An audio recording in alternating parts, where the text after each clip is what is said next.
This is Football Daft with Stephen Purden, midfield dynamo and average actor, Chris Toll, target man, suspicious character, and with the top end of Stevenson,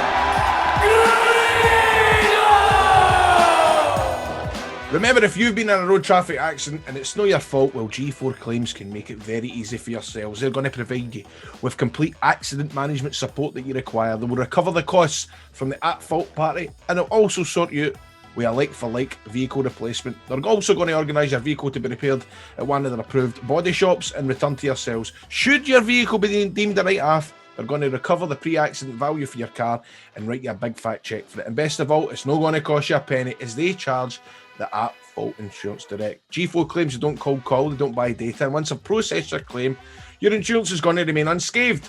And the best thing is, Nicole and the team over there, they won't take your case on if they don't think they can help. I think it's a great idea. You don't need to get your own insurance involved. Just if you get in an accident, first thing you do, phone G4 Claims. Phone them right away, or if you know somebody that has, tell them about G4 Claims. 01698767172. That's 01698767172. Alternatively, you can get them on the website, notatfaultclaim.com, or find them on social media at G4 Claims Limited. G4 Claims, Not at Fault Claims. made easy.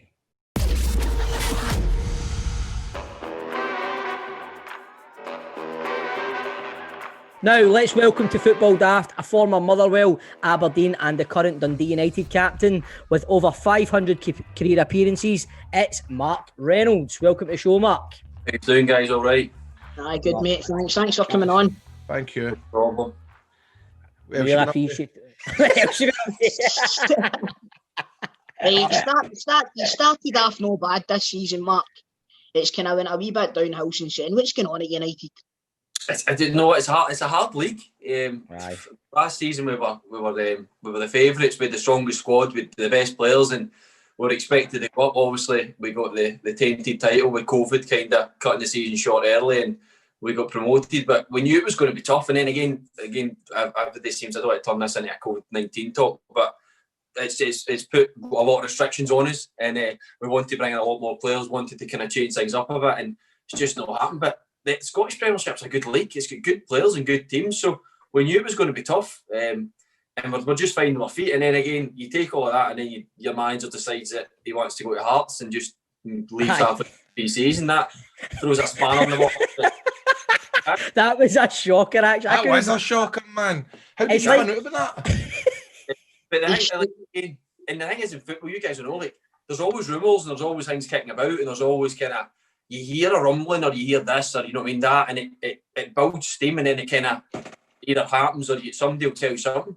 Sunday morning, I think my dad texts me saying, "Oh, see your gaffer's going Hearts." And I just think, my dad reads the papers all the time, like, and everything on the internet, and no matter who the guy is, this guy knows. And I'm like to him, like, Dad, no, like, I've told you this before, like, stop reading the website, stop, like, I would know, like, something would have came it. He's like, well, it's on the papers. And by about 3 o'clock, we get a call saying Zoom call at 5.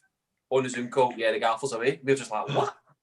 Wow. And that was the thing, we'd been on, the week before it, we'd been on call Zoom talking about, like, a review of the season, how the championship season had went, what we could do better, what you want to see going forward. I'm going nowhere. Aye. And it was like, I can tell you that today, I'm going nowhere. it wasn't even, it was like a 20-minute call. They were like, it was like 3-4 hours for 3 nights that week. And I'm like, I've just been on the phone. We've got a battle plan for next season. There's no chance. Aye. And then that was him. Off he went. How much a setback is that? But Mark, I mean, what's the boys like? You're all in a WhatsApp group chat and all that, text each other going, I can't fucking believe that. He told me last week he was time.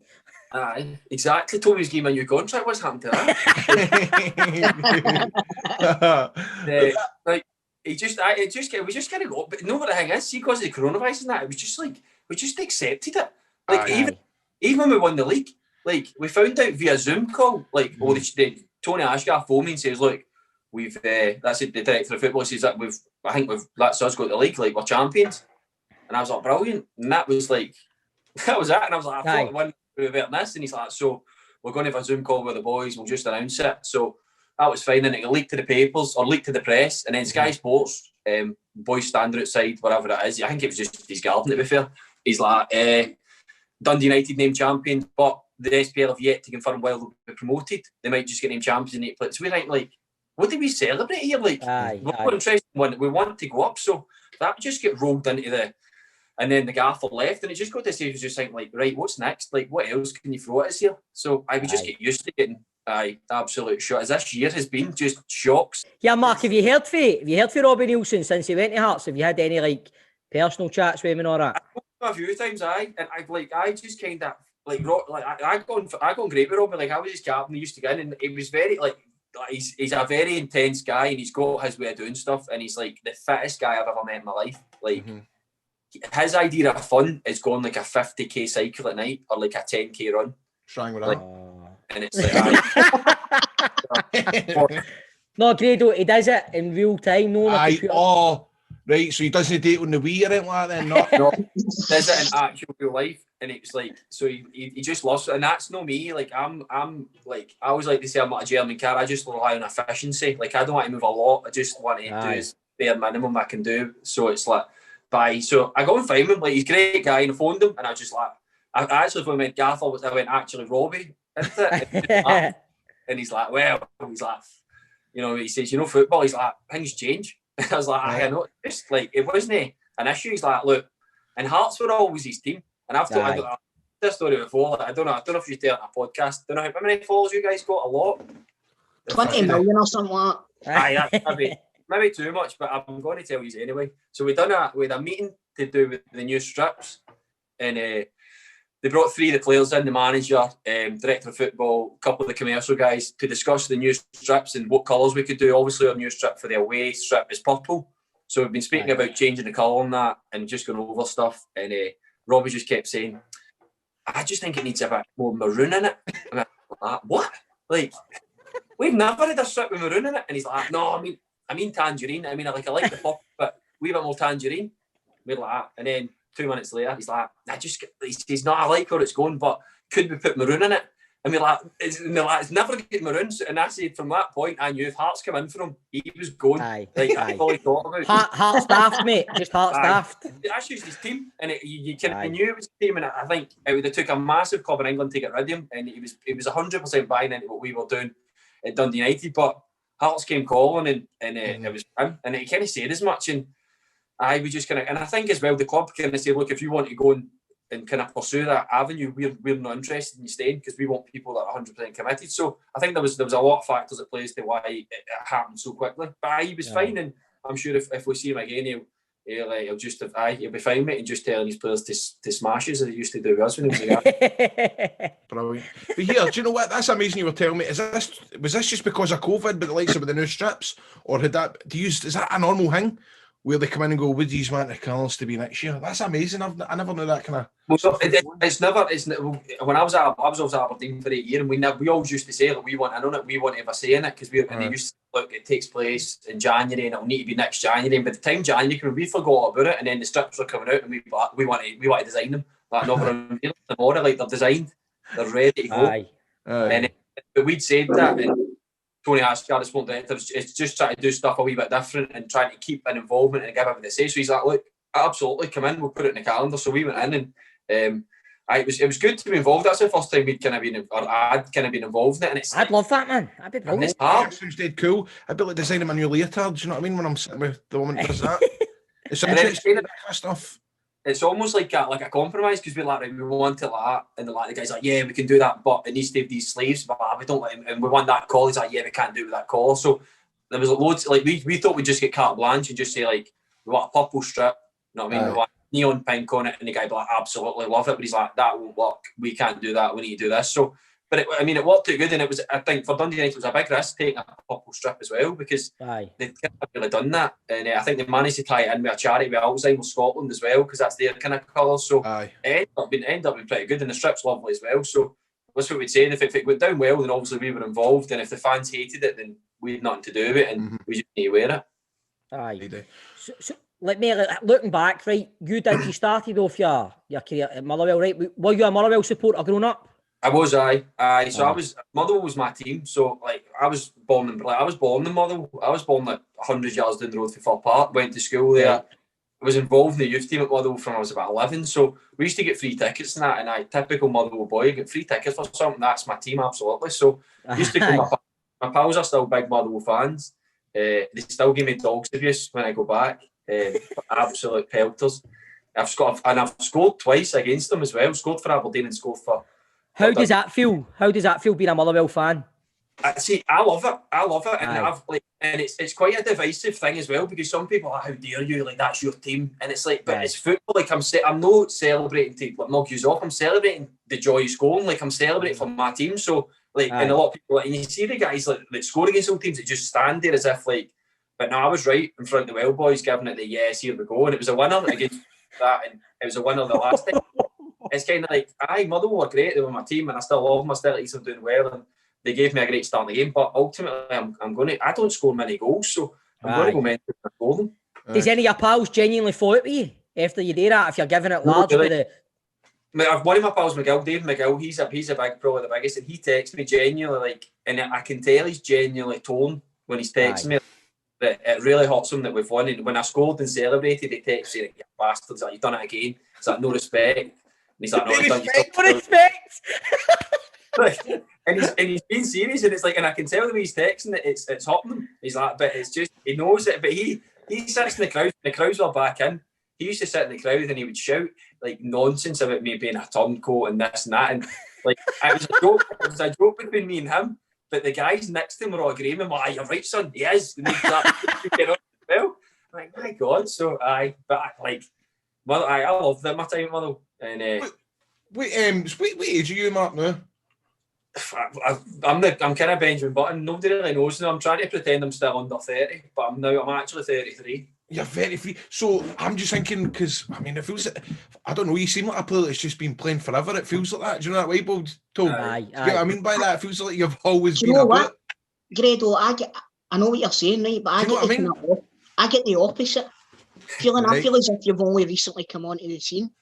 And I know you've been playing for a right few years, but like when you broke in... I don't know if that's a compliment, but is it? But do you remember, like, there was... When you come through at first, you were the next big hanging man. Like there was clubs falling over themselves to try and sign you and stuff like that. And I always remember that. So but I feel as if that was quite recently. I don't know if that's just because 2020's fucking with my head. You know what I mean? I remember there was kind of chat. Was Rangers no sniffing about you as well, Mark? At one point? Maybe 2007 or something like that, as early as that, maybe. What do you think? Everybody was sniffing about him at one point. I used to be a good player, man. I used to be a lot property, man. I'm Bob doesn't show my two boys, but look, I used to be a bottle. I know Shanks is the main man, but that used to be me. Mate, Dundee United are like, they're keeping clean sheets all the time. Shanks isn't the main man anymore, mate. You know what I mean? He's not doing job up front, you know what I mean? I don't like the wing backs overlap. I'm like, you stay here next to me. Nothing crossing in for him. Just keep the clean sheet. But I made my debut when I was just like 4 or 5 days before my 18th birthday. So I was 17, and then I went away with Scotland to the under-19 European Championships. We got to the final against Spain. Gerard Piqué and that were playing in that team. They battered us in the group. Is that how long ago that was? Jesus Christ, man. So Mark, answer me this, Mark, right? Is Mark McGee the grumpiest manager you've ever worked for? See, no. Right? No. I knew you were going to say that. And do you know what? The boys that had... So I went to Aberdeen after he'd been there, and the boys at Aberdeen couldn't believe my opinion on Mark McGee. Like... Because it was as if we were dealing with two different people. And McGee done this, that, and they're like, stop talking about him like you liked him. Like, you really liked him. This was like, so, but because he came in, when I made my debut with Morris Malpass, or Terry Butcher, then Morris Malpass, and then we struggled under Mo, finished 11th, like we missed out in relegation by, I think St Mirren get beat on the last day, and that kept us in the league. We had to win like 2 of the last 3 games. We played them firm. I'm sure we played them firm one. And then the last game was St Mirren, right? And one of my pals was in the squad and wasn't getting involved, was getting released at the end of the season. And he said to me before the game, he says, all we need is you and Scott McDonald to get sent off. And then last game of the season, this team gets relegated. And me and Scott get sent off in the game. I get sent off for ball and Scott gets sent off for chopping somebody. And the last game of the season, me and Scott had to watch in the stand. And we got lost 2-1, and then we had to wait on other scores coming through, and we managed to stay up. And then Mark McGee came in after that season and was just like a breath of fresh air. And I mean, don't know if you remember, Tulsa won't remember, he can't remember what's happening yesterday, but we played some good football under Mark McGee. Like, we finished third in the league, fourth in the league, like behind Celtic Rangers. Like, aye. He just came in and we were the fittest that I've ever been. Like, we went to Austria for pre-season and we done triple sessions. So he gets up at 6 a.m. and we ran for an hour, like just ran as fast as we could for an hour. And then we get breakfast and then we trained for another 2 hours just running again. And then we get the balls out in the afternoon. We'd done that for a week. So we were so fit, and like Ross McCormack, Chris Porter, Davy Clarkson up front three that was just terrorising teams. And he just wanted us to play football. And I was actually speaking to a couple of boys at Dundee United this all week, and I was saying that he came in his first meeting, he says, "Look, I'll apologise to the defenders and the centre halves." He says, "You will not enjoy this." He says, "Because we will score goals." He's like, "And if we win games 6-5 or 7-5, he says, that's good enough for me." He's like, "I don't care about 18 goals." He's like, "I just want to score more goals." And that's what we done. We just battered teams. And it was like, I love playing under him. It was great. It's like, it's almost as if he's had a different, you saying that there, and I remember Motherwell were such a good team at that point, but it's almost as if now he's got this reputation of being like a grumpy old guy, innit? It's that video. It's a video, mate. You're right, Joe. It is. Get a fucking phone out of my face. Turn that fucking phone off, you prick. Aye. It started doing the rounds with a caption underneath it, "I'm a bogus gas man," and all that. You know what? I think his time at Aberdeen, because again, when he came into Motherwell, like we just finished 11th, but inherited a good squad of players, boys that were keen, and boys that suited the way he wanted to play. And then he went to Aberdeen, and I've worked under managers who give it the, "Oh, we done this at Motherwell. My Motherwell boys have done that. My Motherwell boys never questioned that." And you think, I don't care about your Motherwell boys. Like, we're no them. So I think kind of stopped working from there, and then it just, as you say, just get moanier and moanier, and then it culminated in that video that done the round. That was brilliant. Was that the season that Davy Clarkson scored in the first 8 games or something? He scored, he scored every game for 8 games in the trot or something at the start of the season, didn't he? It might have been, but I don't know. Also, if he done that for Dundee. He did do it for Dundee as well. I think Clarkson ended up getting a Scotland cap scoring against Czech Republic. Like McCormack, Ross McCormack when he signed for us was a joke. Like, and I'll take this is another thing. So Ross McCormack signed for us, right? And he was still young, came for Rangers, like one of the next big things, and just kind of came to us to get game time. So he kicked about with kind of me and the younger boys in the squad, like we had Carl up to train that, and he kept saying to us like, "I just don't feel right. Like, I just not at it. Like, it feels as though something's missing." And we were just thinking like, this guy's just not adapting to life in Motherwell, because at Rangers, Murray Park is immaculate. I don't know if you've been there, but the setup's incredible. Everything's done for you at Rangers. Like, Rangers is a big, like, massive club in Scotland.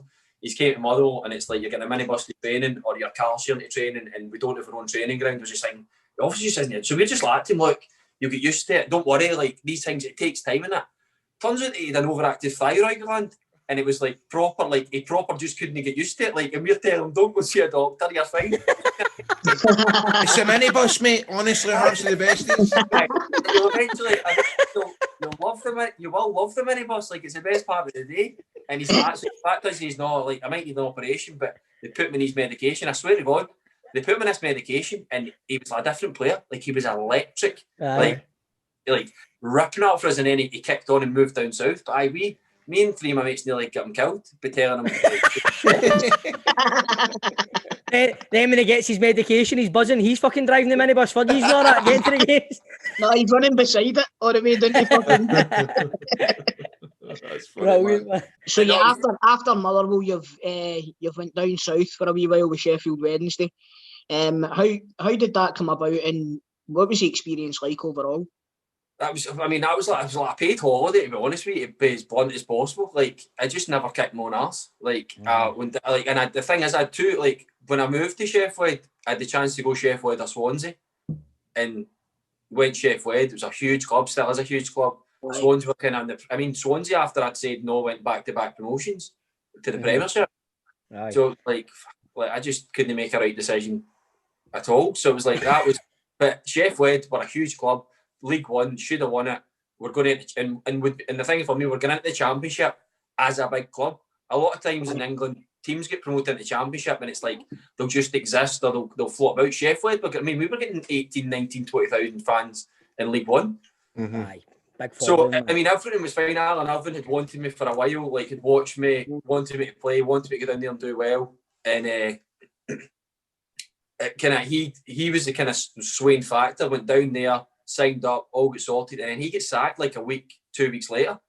And it's just like, aye, that's the last thing you need to happen. And then you're now proving yourself to a new manager, and it's just, aye. So just that ended up just being a bit of a nightmare. And then Gary Megson came in, and me and him just didn't get on at all. I wasn't his type of player. I mean, if you look at the players he signed, guys like Miguel Lira, 6'5", Rob Jones, 6'7", Danny Barth, 6'5", like giants. And I was like 6'1", standing on my tiptoes, set at half. He's like, do you think me and Stevie would have got a game for Megson? Nah, maybe if I put his mate on my shoulders with the three of them. Mate, we still wouldn't be big enough, mate. You know what I mean? No, Dynamite there, but leap like salmons, don't we, too? Aye, unbelievable. Getting back to what you were saying about you nearly signed for Swansea, right? Was the Martinez link anything to do with that, with the Motherwell and Martinez kind of link? Was he the manager of Swansea at the time?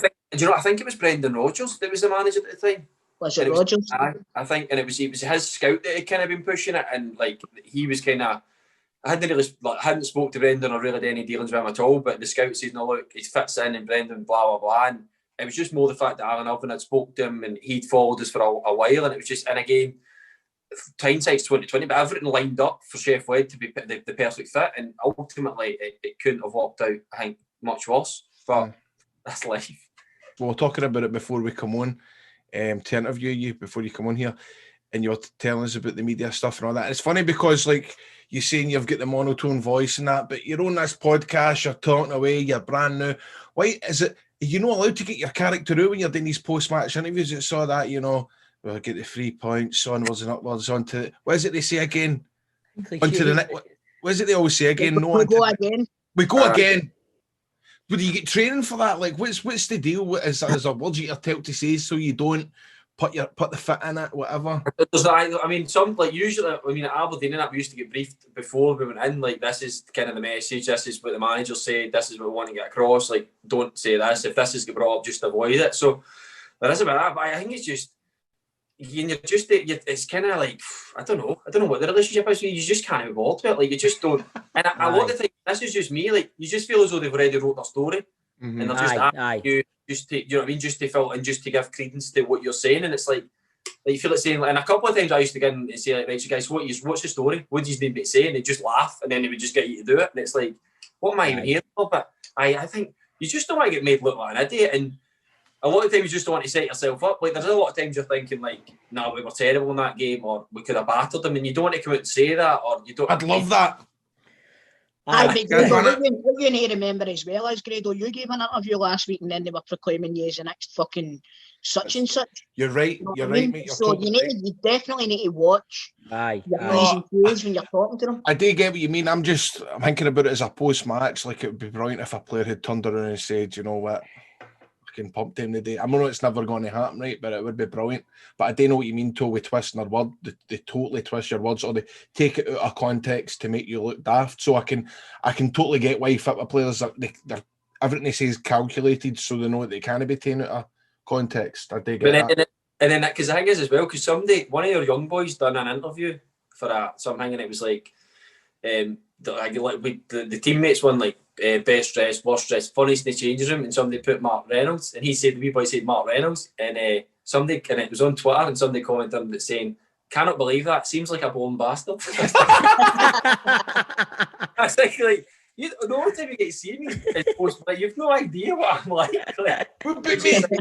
Turning it into James Milner of Scottish football, mate. Absolutely. But that's funny because, like, again, I must admit, before we're interviewing you, you're going, what is Mark Reynolds going to be like? Because we've had football players before that come and they talk like that, and it was good, and I had a good experience, and we played with. But you're actually kind of vibrant and bouncy, and and full of spunk. Yeah.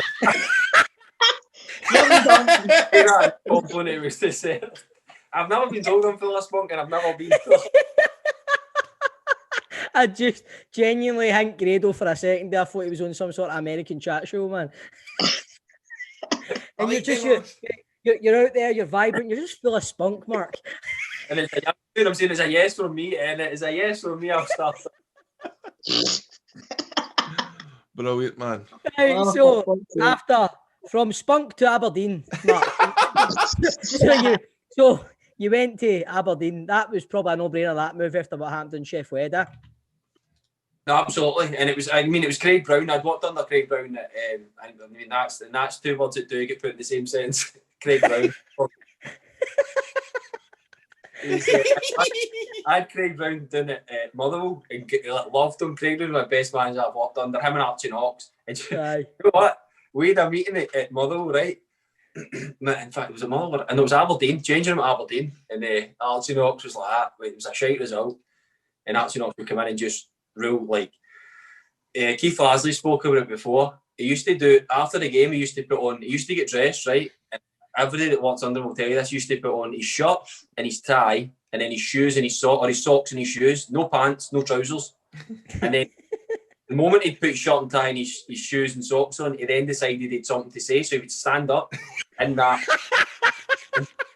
start going mental. And we're all sitting, so we're sitting at level, just like what's happening here? Like, and he's gone mental, and you're just like, one time he'd done this, but he'd actually get fully dressed, so it was a blessing. And he was talking about spunk, and he was saying football players need spunk. He's like, that's one of the ingredients. Like, you've either got it or you've not. What are the ingredients? It says you've either get. I'm not even. You either get spunk or you're a shite bag. You either go or. and then he went round the changing room and gave us a noise if we were either spunk or a shite bag. No way. I've never seen a room of grown men wanting a man to go in their face. I'm like, it makes him spunk and up for it, right? Honestly. And he's like, you shite bag. Go on, we get the trenches, you're done. And to be fair, Reynolds, he's like, I've walked before, but I spunk. Like, I'm fucking right, Archie, I do. Correct. Oh my God, that's going to be the best story we've ever heard on this. You make you to the words at my mouth, Bob. That's the best story I've ever heard on this podcast. I'm not joking. And I swear to God, that's not the only time that Archie Knox has done that. That's not the only time he's done that. And you know what I mean? Oh my God, that's going to be a comedy sketch on a show at one point, man. I'm telling you, that is fucking hilarious. That will be only an excuse this year. Oh, that is so good, man. Sorry, man. You're right, Archie. I get spunk, Archie. I was so happy. I went home to my wife. I was like, and then Archie's like to me, I get spunk. It was brilliant. It's amazing, man, because he's talking about Archie Knox. I'm going, right, we need to ask him for an Archie Knox story, man. It just blows everything at the water, man. That was superb, Jesus, man. And back to your original question, Aberdeen. So it was the logical. Like, I worked with him at Motherwell, and Craig had been great with me, and kind of he'd been there when I kind of moved down to Chef Wed, and just for him and Archie phoned me and just says, look, we know what you can do. We know it's not worked out in England. Like, your people know you up here. They know what you're about. You just need to play games and get back and playing games and showing people, and that's ultimately what I've done. And I've said that I went on record and saying this at Aberdeen, like, I was only going there for 6 months just to play games and then see what came of it. But went up there, enjoyed it, like, and loved the city, like the good club, like a huge club, like a big club, big fan base. Just needing just that wee change to go and kind of go and do it as well. I mean, Aberdeen have done very well over the last 7, 8, 9 years in terms of challenge, consistency, man. European, even running Celtic close, and they're still. I mean, this season they're strong as well. So it I went up there and Craig Brown offered, like, said, look, we'd like to keep you, and offer me a 4.5-year deal, which is a long contract in football terms. And I was like, look, absolutely. And I was like kind of proud to one of the guys that committed and was part of that rebuilding process. And I've said before, Craig Brown laid the foundations at Aberdeen that Derek McInnes then came in and built on and built that success. Aye, definitely. Mate, see, you're talking about Craig Brown again. I'm not sorry to go back to that, but I could just imagine, like, Craig Brown and Archie Knox end of the game, man. I've had a defeat, and like, what do we do? And Craig Brown's like, spunk or shite bag. Spunk or shite bag. Spunk or shite bag. Hit them with it. It's time you probably spunk or shite bag. Sticky Paulus Bunker shape back. I could just see Archie getting dressed, sitting there, building his Maddie up, and his head going, right. Building his Maddie up. And then just going, do you know what? Do you know what you need? You need spunk. You go around. Paulus Bunker shape. Brilliant, mate. Honestly, man. You're so Mark, funny, that is, Jay, I said it before, that's the best story I've ever heard on this. Honestly, man, it's fucking brilliant. That's a fucking topper, But, mate, man. under Craig Brown, you and Russell Anderson, I mean, yous were fucking solid together, weren't you? And again, Craig Brown's mantra, and I mean, even Scotland, like he's still the last manager to get Scotland to a European finals, and it was, you go out there at 0-0, like, don't lose that point, build in that, and done. And like, I mean, we went like a 13-14 game unbeaten run, and it was like 9 draws. And like that's what, and the fans were like, we'd rather get beat some of these games and go and win. Like, you're better winning 4 and losing 6 than drawing. You know what I mean? Drawing 10. Mm-hmm. But I just built that solidity and signed good players. I mean, he went on record saying that Russell Anderson's the best signing he made as his Aberdeen manager. No, and the only reason I know that is because I listened to it expecting him to say I was the best signing. Turned off disgusted. But Russell was a proper captain, experience, like, and I'll learn loads with Russell. And as you say, we've done great together. Loads of clean sheets, and I just built that a good. Again, most teams are built on a solid defence, and we had that at Aberdeen. And he signed good players, and then Derek McKinnon has just added that quality and just kind of knows what Scottish football is and knows what the players that we need to get, and it's just kind of kicked on from there. Aye. You managed to get the League Cup with Aberdeen. Was that a career highlight for you, Mark?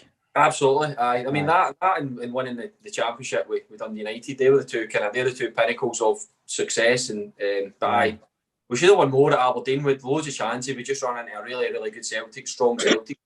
But the League Cup was brilliant. And again, I think it was the Commonwealth Games that year, so Hampden was full. So we went to Parkhead. They nicknamed it Park Red. We sold like 40,000 tickets. I remember that day, man. I remember that day well. The stadium was about 3/4 red. I remember it. And they could have sold more, but they would ended up having Aberdeen fans above the Inverness fans, and they'd have been throwing stuff and that. So, but it was incredible, and they'd done a display before it. It was unbelievable, and I mean the game was terrible, like horrific. The whole game, but it's just so much tension. And I think probably the first time that we went into a cup final as a favourites, that it wasn't against Celtic, and we just need to get the trophy. And Rooney scored the winning penalty, and then the celebrations after that were unbelievable. We went up to Union Street a couple of days after it. It was like 100,000 people in Union Street. Like, it was rammed. It was just like a huge city, a huge club, and just they were desperate for us to be successful. That's mental. See, when that happens, do they like higher ups in that in the club think to themselves, how can we bring 100,000 people out to a trophy presentation and they're no coming into the stadium every week? You know what I mean? Because if Aberdeen get this new stadium, then you want it to be absolutely rammed every week, don't you? No, absolutely. And that's the question I think that they're always asking. And even the thing at Aberdeen, even when Aberdeen were doing well, when we were playing well and doing good, you would see the crowd swelling from 12, 13 up to 17, 18,000. And that's what they always used to say. How do we keep that casual supporter like coming back? And it's not just that team in it. It's like Kelly. Remember Kelly when it was Steve Clark? The crowds were up, and then the following season it just dwindles back down again. I think it's a problem with the club's really into it. Yeah, and again, I think Aberdeen is, but they don't really have, I suppose, kind of similar as well. Like, geographically, they're kind of Aberdeen's just on its own. There's nothing near Aberdeen, just fields. So it's not as if you've got, like, even a Motherwell or a Hamilton, you've got people coming from different areas maybe, but Aberdeen up there on its own. And again, as well, they were so successful. I was just say, like, recent, like in living memory, they were like European Cup winners, League winners, Scottish Cup. Jim Leighton used to be, so Aberdeen used to drive the minibus. And Jim Leighton used to drive the minibus, and also we won the League Cup. And I used to play a game called Put Your Hand Up If You've Won This. And I used to say, right, put your hand up if you've won the League Cup. And we'd all put our hand up. And then I'd go, right, put your hand up if you've won Scottish Cup. And Jim Leighton would only one on the bus driving it. European Cup, like, if you go over 90 carts for Scotland. So like Aberdeen were like the proper players. Like somebody tweeted a picture the day that one of the guys that follows an Aberdeen fan retweeted it, and it was like a picture of Aberdeen with their internationalists, so current internationalists that have been called up. And Aberdeen had a squad picture, and 17 of their players in their squad were full internationals with Scotland. Aye. That's the level that they guys were used to seeing, and like it's hard to compete with that, especially with the disparity now in the kind of the money that Celtic and Rangers have got and the size of them and that Aberdeen were once like giants, and just to like bat them at the side. So I think that comes into why the crowds aren't as big, because it's like, oh, why would I go and see that when I've had these and I've had your Willie Millers and your Alex McLeish's that they're just fighting that losing battle with that. And don't worry, Oidie fans will be dead soon, and the new generation will come through, and it'll be, why would I go and watch Aberdeen when I've seen Mark Reynolds? Exactly, absolutely. Aye, exactly. I've known Mark Reynolds the way I can go back and enjoy proper football. How did you come about leaving Aberdeen then, Mark? Was it injury? You got a knee injury and that? What happened? We played pre-season against Cove Rangers up there, and so finished all pre-season. Worst time we got an injury. Worst time we got an injury after pre-season is pre-season in the last year of your deal. So we played Cove, just bowling over the top of my turn, caught my studs in it, ruptured my cruciate, taken over. I actually went back on to try and play a bit, and I was thinking it feels all right. Sprinted off the ball, and it just didn't feel right. Said to the manager, look, it's a free. We were opening their new stadium, and I says, look, I'm just going to leave it, see how it is. Went for a scan, ruptured cruciate. So that was me, meant to be 9 months to a year. So went to see a guy in Glasgow, Gordon Mackay, who does like a new kind of, it's called an internal brace, like it's a new procedure. And he so I got rehab back to full fitness, match fit in 4.5 months. So it was meant to be a year, done it 4.5. So it ended up that it was right in the middle of the January transfer window. And we just, almost coincidence as well, our reserves had arranged a game against Dundee United's reserves, and my name was on the list of players that was going, and Dundee United saw that, and Tony Ashgar, who I'd worked with before, phoned Aberdeen and says, look, what's the script with Reynolds? We got told he was out for a year. And he says, no, look, he's flew through his rehab, like we managed to go back in 4.5 months, he's back fit. And he said, well, would you be interested in sending him out on loan? And Derek McInnes phoned me. I'd done a degree up in Aberdeen, like part-time degree at uni, and I was just going into uni, and Derek McInnes phoned me and said, look, with a few clubs on about you going on loan, he said, but Dundee United have phoned. He's like, they're a decent club. I think Derek's been there before as well. He says, look, they're pushing for promotion. It looks like a good option. Go and get games, and then potentially we'll extend your deal here, but you can go and affect it. And I went down and signed that night. I binned uni off that night, drove down and signed for 6 months on loan, and enjoyed it. Was playing well, feeling straight. And it was a bit of trial as well, because they were very sceptical that I'd get back in 4.5 months with my cruciate. They were thinking like it was some boy's job, or I just rushed it back because I needed to play. But my knee was solid, and the more they worked me, the more they saw that, and they said, look, we want you here. If we don't get promoted this year, we want to get promoted next year, and we want to build a team that's going to be successful. What do you think? And I signed a 3-year deal after 2 months on loan, and that was kind of with the aim of getting promoted back to the Premiership. And mate, there's a good feeling at Dundee United, isn't there? There's a good time to be playing for them, getting promoted up the Premier League now. He's doing all right, do you know what I mean? So it's a good place to be in your career now, isn't it? No, absolutely, and that's that. I mean, I could have sat. I mean, there was a contract on the table at Aberdeen, but I would have been a kind of bit part player and coming in and out. And I just want to go somewhere and enjoy. And again, and I've said this in the papers as well, like in my monotone voice that they don't enjoy. In the papers, like I wanted to go somewhere, and I saw the similarities between where Aberdeen were when I went and where Dundee United were. A big club, good support, rich history. Just the building blocks are there just for somebody to come and put them together and go and be successful. And what I absolutely could see is getting promoted and then coming and doing well in the league. And you know, I'm not being disrespectful, but there's not much in that finishing the top 6 or the bottom 6. You know what I mean? You put a good run of games together, good results. You be top 6, and your top 6, 5th place gets you Europe almost. So Aye. You know what I mean? There's a chance to go and be successful, and the first step of that was to get promotion. And I think we done, obviously, as I said earlier, it was tainted title, was no finish in the league, but we were running away with it. Like at one point, I think we were 20 points clear, so we would have got over that line, and then after that, it was go on and try and compete in the Premiership. And I think the slight annoyance is that there was bigger plans, but obviously coronavirus has kind of put paid to that, and we're still in a good place. You said there, there's a feel good place, and the supporters are buying into what the owner's trying to do. The owner's been great, and everything's just positive now, and we just keep building on it. What's the new gaffer like after Robbie gone? What's the new gaffer? What was his impact like when he took care?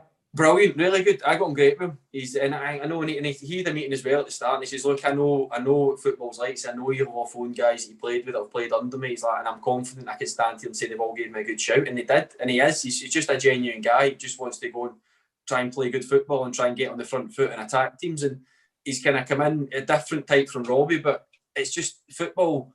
For as simple as football is, it's complicated as well. There's a lot of nuances and different, and we were still in transition. We were still the new team coming up. We'd worked under Robbie, and we'd got that way of playing, and then a new manager comes in with a new style, a new staff, and a new league. So there's still a lot of we're juggling a lot of things and still trying to find our feet, find who we are. So it's good. He's a very good manager. We all got on great with him. He's very experienced. He's been successful everywhere he's been. And all the boys that work under him say he's a great guy to work for, and so far that's what we've seen. So we're enjoying it, and it's Scottish football is. We're getting some results. Some games we feel as if we could maybe get a bit more. Some games we've been lucky in, but it's football, and we feel as though we've got enough. I mean, our front three the weekend was Nicky Clark, Shankland, and McNulty, and I think that's going to cause problems if we can keep the three fit for the rest of the year. So no, it's all good to now. It's looking good, bro. We get to the quiz now, troops. You've not got a fear of quizzes, have you, Mark? It depends what kind of quiz it is. Right, mate, it's a 90-second quiz we do with all our guests. Right, they come on, we need to do a 90-second quiz. Football related, obviously. You can't pass. You must answer the question. And we're saying you get a fear of quizzes because we had Andy Little on last week who said he's petrified of quizzes and just wouldn't do it. I'm terrible at football quizzes. I'm mere general knowledge. No, mate, I don't believe that, mate. I think you're a hustler, mate. I'm not buying that. We've got a leaderboard here, right, Mark? Right. We've got a leaderboard. So we've got John Sutton and Chick Young are joint top with 15. Mark Wilson and Keith Lasley are tucked in behind with 14. While the good doctor, Kenny Dukert and Kevin Harper are just behind in third place with 13. Other selected scores include Charlie Adam on 10. Your teammate, Lauren Shankland, scored 7. Bit of pressure there, mate. I'm just aiming for the bottom here. My football knowledge is terrible, so somebody got 0.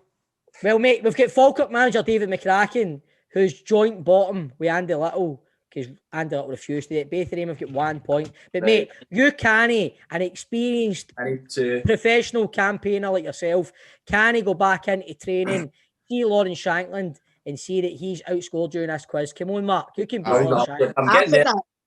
I do well enough. It just depends what kind of football questions it is. Right. Go for it, Grado, mate. Lech Poznan are from which country? Poland. Name the 4 teams playing in the Scottish Cup this weekend. Aberdeen, Celtic, Hibs and Hearts.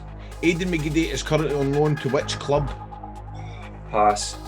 Can he pass? That's the last one I remember. How many appearances did you make for Sheffield Wednesday?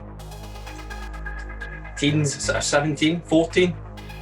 What's the name of Stennishouse ground? Local View? No, it's not. Who currently tops the English Premier League? Let me check that. Man City.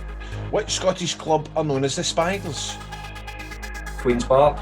What club did Rangers sign Rangers Tavernier from? James Tavernier's brother. Oh, James! Mate, you said which club did Rangers sign Rangers Tavernier? No, I never! I said Rangers. Carry on. Pause the clock there, John. Right, carry on. Right. Who did you score against in the Under-20 World Cup? Costa Rica. Who is the current manager of Inverness Cali? John Robertson. What nationality was Lubomir Moravchik? Czech. Name one of the German sides Klopp managed. Borussia Dortmund. How many career goals have you scored? 13. Who scored Aberdeen's 2 penalties at the weekend? Lewis Ferguson. I think you've beat Lauren Shankland there. I think so, mate. We'll go through the wrong answers for you, Mark. Aidan McGeady currently on loan to Charlton. Everton are top of the English Premier League. Rangers signed Rangers Tavernier from Wigan. Lubomir Moravchik. No, wait a minute. I'm calling out that Lubo one because he did play for Czechoslovakia at the 1990 World Cup. So I'm saying that's a right answer. Right, okay. Chris has given absolutely. Aye, that's what I remember. That I was 3.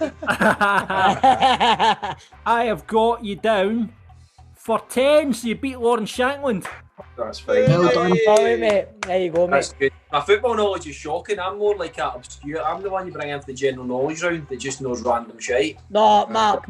Now you're just showing off because your football knowledge was quite good as well, mate. And now you're good at general. You're showing off now, mate. Do you know what I mean? Listen, at least you knew Tavernier's first fucking name, eh? How many hires did you get? 5. Did you? That's you, clamped cradle. That's all right, aye. One as well. A's, I take it. 5 A's, aye. Beautiful. I know So your stuff, remember man. you were saying that you were going to uni in Aberdeen? Aye. Where were you studying? Mechanical engineering. So I graduated last year. Got a degree in mechanical and offshore engineering. So is this Yeah, something you're mate. going to try and get into after you've Somebody's finished going in the offshore when football they program? retire. I'm just going to try and find a well somewhere and just dig it and just. Brilliant, mate. We'll let That you was go, mate. In fact, brilliant, it's mate. been one of the. No. Honestly, it's got the best story in it. Archie I know, Knox mate, story. honestly, that The was interview superb, brilliant, Mark. mate. Thanks No, for giving up your time, bud. I appreciate Enjoyed it. it. Thank you.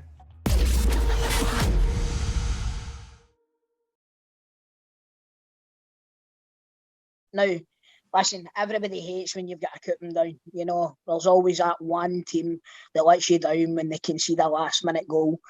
For me, last night, it was a goal. I needed a goal, one more goal, and I would have had a few £100 in my pocket. Real Madrid fucked me. But here at Football Daft, we want to help you out with this in a brand new way to beat the bookies. TradeMateSports.com. It's a new tool for sports traders that calculates the true odds of a sporting event and signals when the bookies make mistakes so that you can exploit them. And coming onto the show to tell us about it just now is straight from down under, actually, all the way from Australia. All the way from Australia. It's the marketing manager of TradeMateSports.com, Alex Vella. Good day, mate. Sorry. Cheers, mate. Sorry, that's Cheers, terrible. Nat. I apologise. It's got to be done, though, mate. It's got to be done.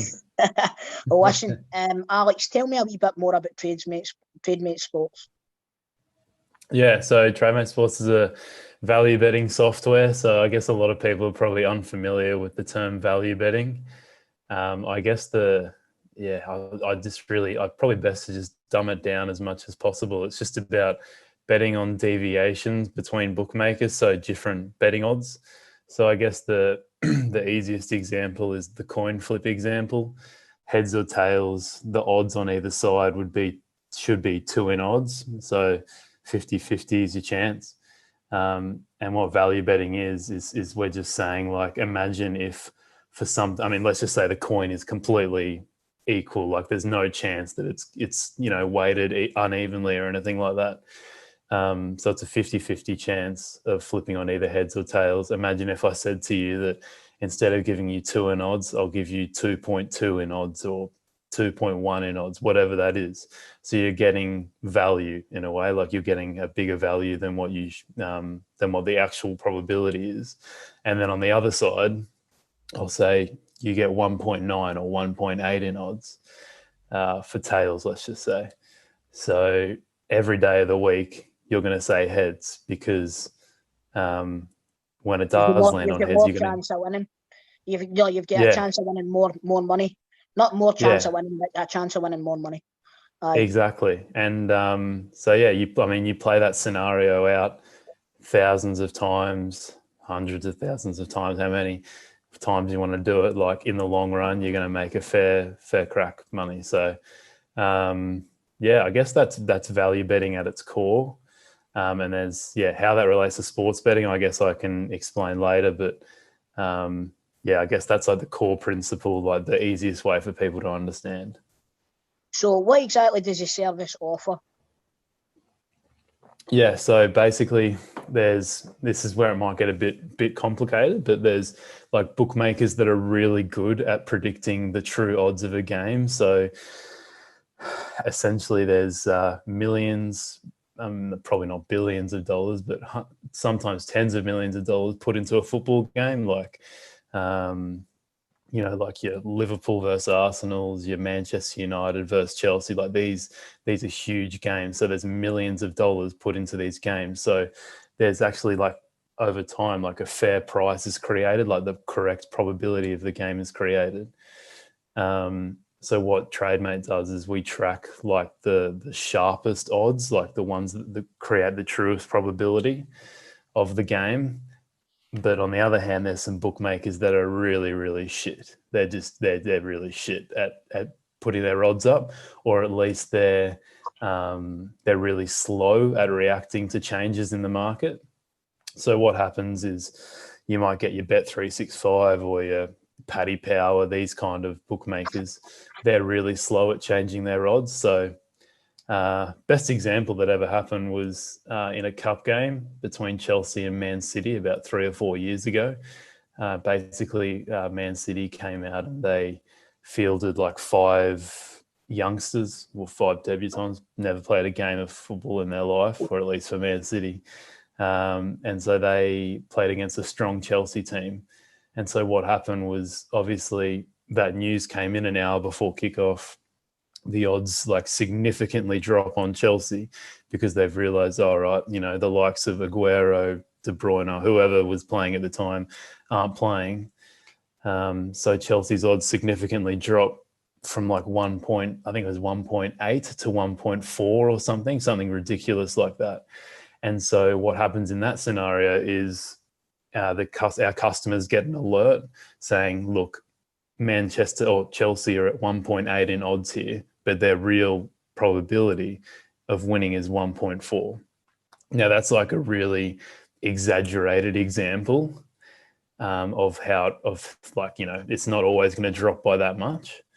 But I guess, yeah, so you get an alert as a customer and then you can just go, righto, there's the bet that I want to get on. There's the bookmaker where it's at.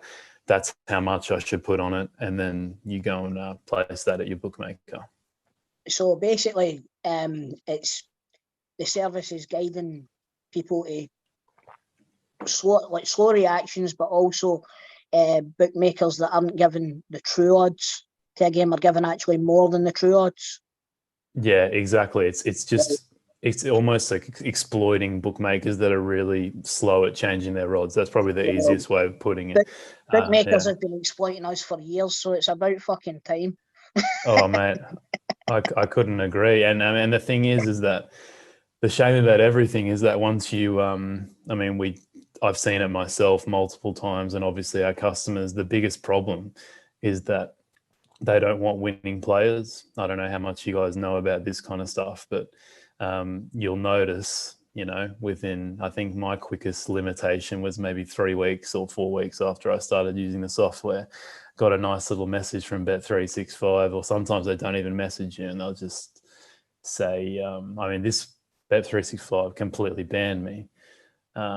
But yes, most bookmakers will, you know, you go say, yeah, I'll put $100 on this, and then they'll filter it and go, nah, you can have $3 on this. So that's the problem. That's the only limitation to this at all, is that eventually it might be 1 year from now, it might be 1 week from now. I mean, I've had one day.